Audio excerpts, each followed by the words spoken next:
আজকের ভিডিওতে আমি তোমাদের ডাইরেক্ট স্কেচ পেন দিয়ে একটি ক্যাপসিকাম ড্রয়িং করে দেখাবো। প্রথমে ক্যাপসিকামের বাইরের যে শেপ তার বাঁ পাশের শেপটা দিয়ে ড্রয়িং করা শুরু করেছি। বাঁ পাশের শেপটা এঁকে নেওয়ার পর পুনরায় একইভাবে ডান পাশের শেপটাও আমরা এইভাবে এঁকে নেব।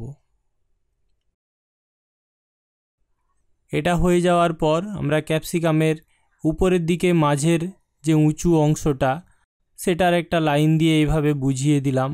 ঠিক একইভাবে নিচের দিকের অংশটাও করে দিলাম এইভাবে।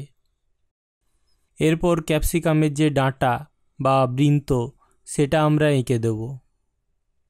প্রথমে দুপাশে দুটো ছোট ছোট দাগ দিলাম, একটু ভাঁজ করে আরও কিছুটা করে দাগ দিলাম।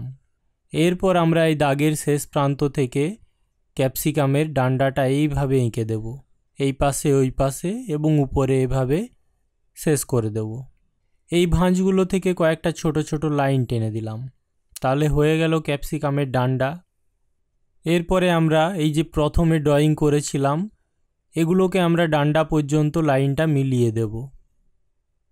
ক্যাপসিকামের আরও উঁচু নিচু ভাঁজগুলো দেখানোর জন্য এই পাশে এবং ওই পাশে আরও দুটো লাইন করে দিলাম, গোল গোল লাইন। আবার ঠিক পিছন দিকেও একই রকমের গোল লাইন দিয়ে বুঝিয়ে দিলাম ক্যাপসিকামের ওই পাশে দুটো দিকে দুটো উঁচু উঁচু অংশ রয়েছে। তাহলে এখন আমার হয়ে গেল ক্যাপসিকাম ড্রয়িং। তোমরাও এবার দেখে দেখে এঁকে ফেলো তাহলে।